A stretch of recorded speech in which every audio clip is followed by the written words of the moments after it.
নমস্কার, জিজ্ঞাসায় আপনাদের সকলকে স্বাগত। আজকে একটা ছোট্ট গল্প বলবো। সেই গল্পের মাধ্যমে একটা ইমোশনকে একটু বোঝার চেষ্টা করব। তো রিয়া আর রিঙ্কা নামে দুই বন্ধু ছিল। তারা হঠাৎ করেই ঠিক করেছে দার্জিলিংয়ে ঘুরতে যাবে, এবং ঘুরতে গিয়ে এক সন্ধ্যাবেলা তাদের মনে হয়েছে যে তাদের নিজেদের জন্য একটু নিজেদের আলাদাভাবে টাইম কাটানো দরকার। রিয়া গেল ম্যালের দিকে আর রিঙ্কা গেল জলা পাহাড়ে। তো দুজনে গিয়ে দুজনের মতো সুন্দর করে সময় কাটিয়ে দুজনেই আবার একই জায়গায় ফেরত আসলো। রিঙ্কা জলাপাহাড়ে যখন গেছিল তখন একজন অচেনা লোকের সাথে তার ওখানে আলাপ হয়। যেহেতু ও খুব বন্ধুত্ব করতে ভালোবাসে, তো এই বন্ধুত্বের চোটেই সে প্রথমে ছোট ছোট ইনফরমেশন এবং তারপরে অনেক সুন্দর সুন্দর ইনফরমেশন তাদের বন্ধুদের সম্পর্কে, নিজেদের সম্পর্কে ওই মানুষটির সাথে শেয়ার করে, এবং কলকাতায় ওরা ফেরত চলে আসলো।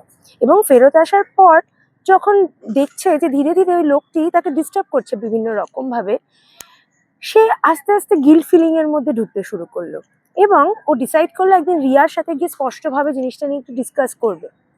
যখন বসলো তখন রিয়া শুনতে শুনতে তার মনের মধ্যে একটা জিনিস আসলো যে এত ইনফরমেশনও শেয়ার করে দিল একজন আননোন লোকের সাথে। এবং এই জায়গাতেই আপনারা বলুন তো কি ঠিক আসছে?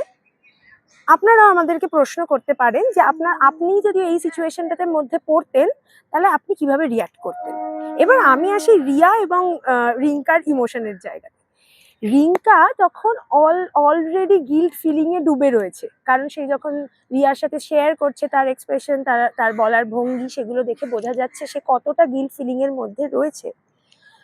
এবার রিয়া যদি রিঙ্কাকে সেই সময় আরো গিল্ট ফিলিং দেয়, আরো বিভিন্ন রকম এই ধরনের ডিমিনিং কথাবার্তা বলে, যেখানে হয়তো রিঙ্কা আরো নিজেকে নিমজ্জিত করে নেবে এই ফিলিংটার ভেতরে, তার থেকে যদি রিয়া এই রিফ্লেক্টটা রিঙ্কাকে দেয় যে তুমি এই সিচুয়েশন থেকে কি শিখলে, তুমি লার্নিং কি করলে, এবং সেই লার্নিংটাই যদি কিভাবে তুমি নিজের লাইফে অ্যাপ্লাই করবে এর পরবর্তীকালে, এইটা শেখায়, তখনই কিন্তু গিল্ট ফিলিং থেকে এমপাওয়ার্ডের দিকে রিঙ্কা চলে যাবে।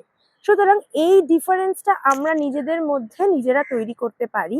আপনারাও অবশ্যই বলুন যে আপনারা এই সিচুয়েশনসে পড়লে আপনারা কিভাবে রিয়াক্ট করতেন। অনেক ধন্যবাদ।